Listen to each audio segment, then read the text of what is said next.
Hey, this is Chris from Rekkid Talk, and so it's nice and early in the morning. I'm getting ready to drive a couple hours for one of those famous estate sales in West Tennessee. This one, the main thing that's my interest is a meteor, and so I saw it in a picture. I think it's a 10-inch shellac record. The picture is very poor quality, but I could definitely see the meteor label, red label. Looked it up. It's a label from Memphis, mid 1950s. Some R&B, some rockabilly, some valuable stuff. Probably interesting, even if it's not valuable. I can't tell the condition from the photo. I can't tell who the artist is. There's also some 45s there. The visible ones were some rockabilly reissues of like Jerry Lee Lewis, and got some snot going, some Jerry Lee Lewis and some Warren Smith. Other stuff in the stacks I couldn't see. There's also a 45s box. I don't know if the box is empty or if it has records inside, but it looks like there's some promise of some stuff that I would like. There's also, of course, the albums, and the visible albums were Michael Jackson, the older one, the one before Thriller, and a BB King record. So again, this looks like there could be some promise. It is the second day of the sale, so the albums will probably be rated already. If there's somebody clever enough to raid the 45s, and I only saw the 178, maybe there are more 78s, I can't tell, but we're going to go look for them. All right, I've reached the location of the estate sale right about when it's time to open. Probably won't film inside. Let you know if we get some meteors or some 45s.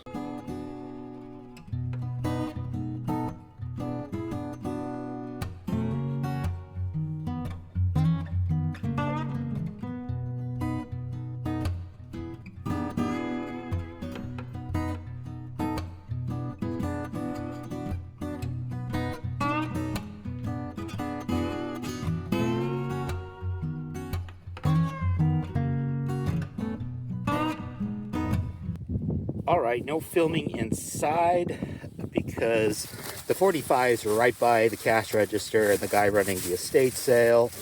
We got in a little late, but we got in. I got a big stack of 45s. I got the 3 Sun reproductions on Norton and a bunch of mystery meat, some Phillips, a bunch of local mystery meat. I haven't looked anything up. We'll see if I did well or not. We bought this Charlie Feathers album. They said they'd been playing it and it sounds really cool. There's no sleeve for it, unfortunately.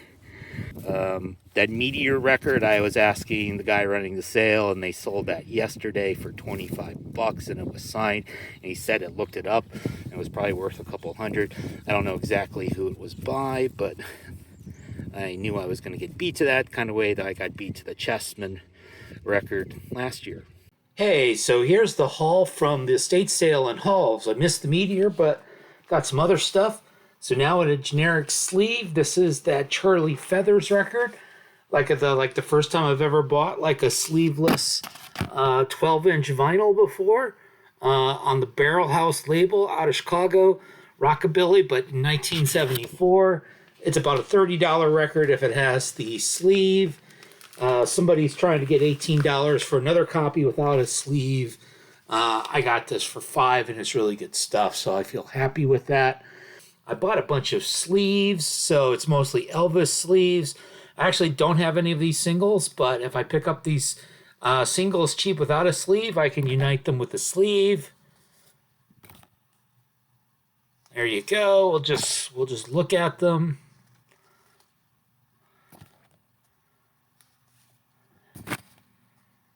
And then the final sleeve this is the only non-Elvis sleeve, Johnny Tillotson Worry.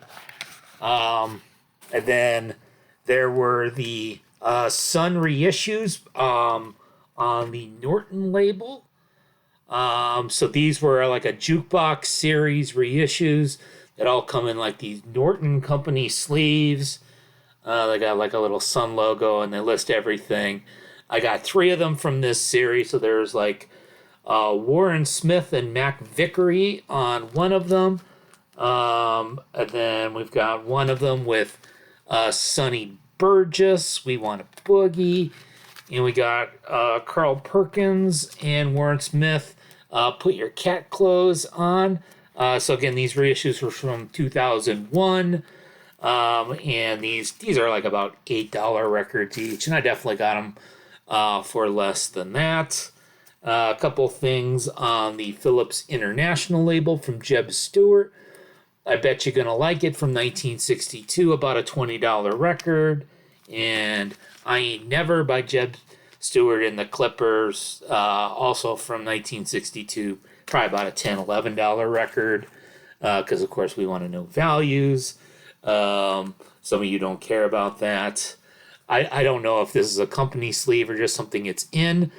Rick Presley, who was an Elvis impersonator in the 70s in Texas. It's got a whole lot of shaking going on. And Love Me Tender. Not on Discogs or 45 Cat. It is autographed. Love you, Rick Presley. In case a Rick Presley autograph is valuable. Not really sure what that's worth. The next one I have is another thing not in Discogs. I've run across this label before, the Shadow label out of Paducah, Kentucky. So this is probably late 70s or early 80s. Flight 602 featuring Terry Mike Jeffrey. He's got a lot of first names. It'd be sure nice to know. And a couple of the unknown things I'll do some needle drops on along the way.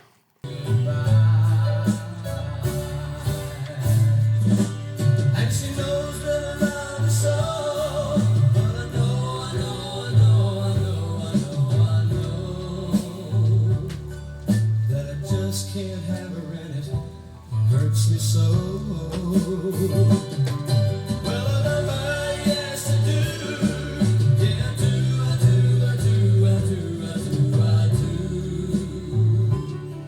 And it sure be nice to know she loves me too. Of course, this is not unknown. Nice, clean Bill Haley and the Comets. Happy Baby. This particular version is never sold before, and Discogs is listed at $15, but other versions are more like a $2 or $3 record. What ended up probably being the best in terms of value, and I actually made a mistake. So we have Caroline 6, Rock Around the Clock with Jesus Tonight on the Cotton Bowl label. Cotton Bowl label out of Memphis, Tennessee. There was actually several copies of this, and I only bought one of the copies, and they go for like $60, so I probably should have bought some and flipped some. Again, it's rockabilly from the mid-70s. This was produced by Charlie Feathers.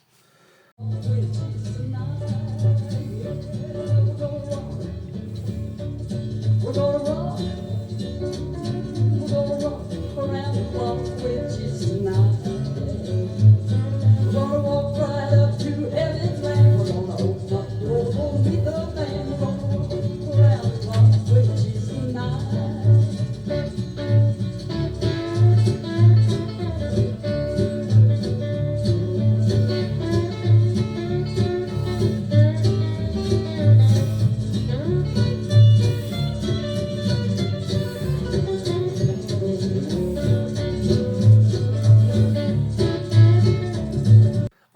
Then again, I was just buying stuff that was looking interesting. We got this promo on Cap, Pop Psych, the Elastic Band with a song called Toonsmith. The Vista label, Vista International. This is something from the 70s, not on Discog or 45 Cat. So it's a song called Walking Tall by Atlanta James. Don't really know much about that. Fred Sanders on the Soul Beat label, and he autographed the sleeve here to Shirley. Don't know what you're doing to me. So some blues from 74, lists at about $8. It's about to drive me out of my mind. And oh yes it is. Your love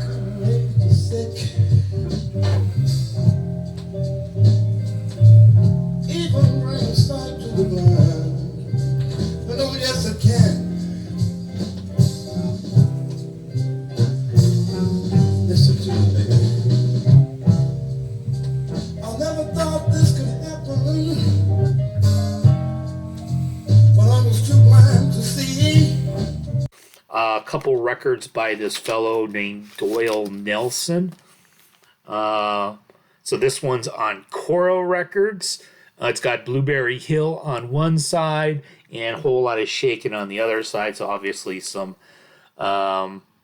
covers, signed to Shirley, listed as Garage Rockabilly Country. We'll give it a listen. And this is one that hasn't sold on Discogs before. Somebody on eBay is wanting $60 for that, which is probably dreaming. And then another one by Doyle Nelson, this one on the Mountain record label, Welcome Home, Mr. Blues, from 1975. Another one not in Discogs. So another one we don't really know the value on, but it labels out of Memphis, Tennessee.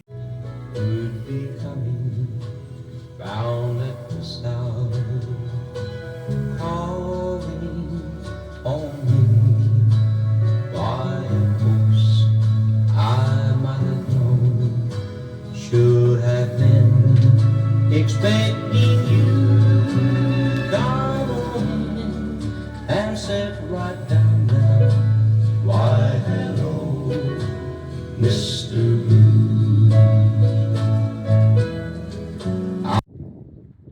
So I checked out the bargain vault.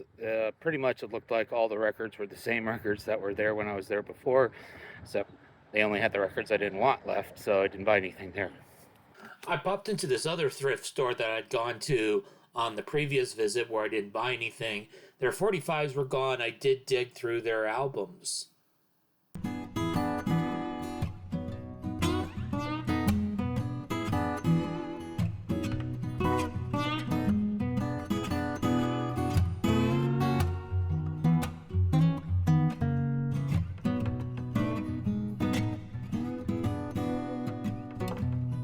Got this Latin folk record, Soledad Bravo, Volume 4 for $3. It's like a $10 to $15 record. She was born in Spain, raised in Venezuela. Her parents moved away from Spain due to being anti-Franco. And then she became sort of a protest folk singer.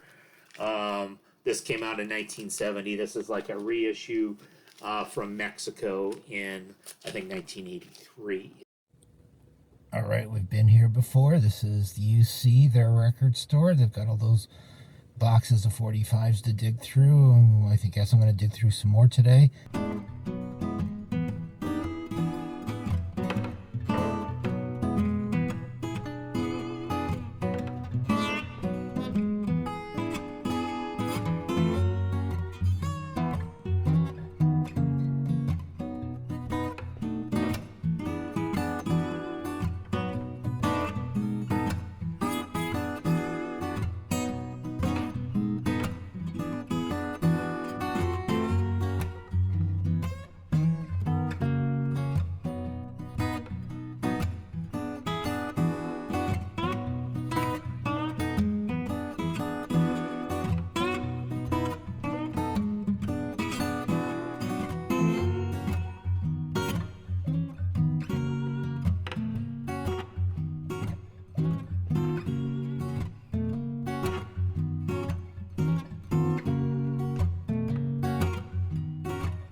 All right, I bought a bunch of 45s there as well. Audrey was pretty cool. The lady who's working there, she used to play clarinet like me. Mentioned that because there was a Betty Goodman record laying around. So I'll show you those. Okay, and then here is the 45s I picked up on my latest trip to the record store in UC, where they have boxes and boxes to dig through. Some of them you get for 25 cents a piece. Some of them I'm paying up to $6 for.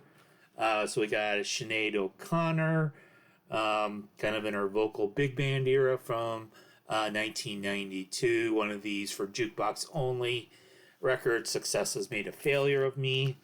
Out of the Love Box, the Love Is Stronger Than Death, epic label from 1993. This one looks cool. Deep Forest, Sweet Lullaby, sort of down-tempo ambient, Sony label from 1994. What ended up being the Discogs' most valuable record I bought out of that store was this Muddy Waters, Going Home, on the Chess label, 1962, blues rock. I paid $5. It's like a median value of $12. One that, even though Discogs will say I didn't do that well, I think I actually did pretty decently on this one.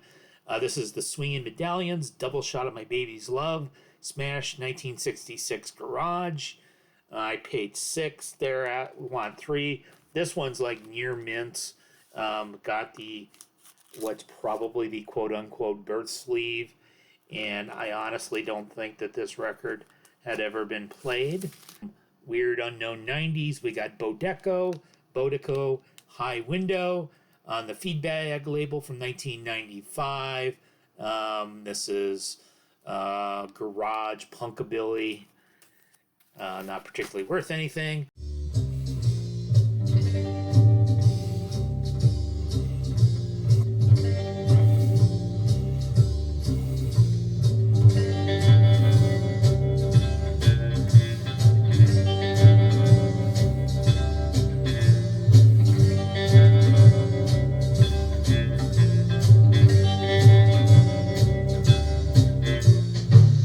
On the Highball label out of Chicago, we have this, I think it's a Louisville band called Evergreen, 1994, some garagey rock.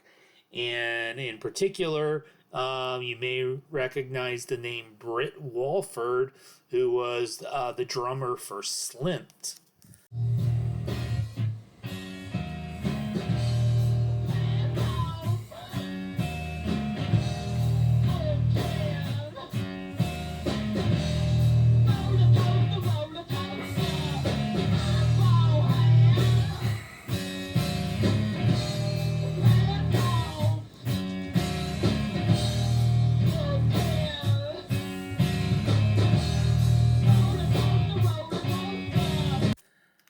Then we have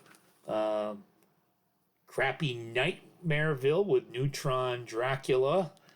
And I actually bought another one of their singles on an earlier trip there. So this is on Black Velvet Fucker Recordings, experimental rock from 2007 that nobody on Discogs cares about.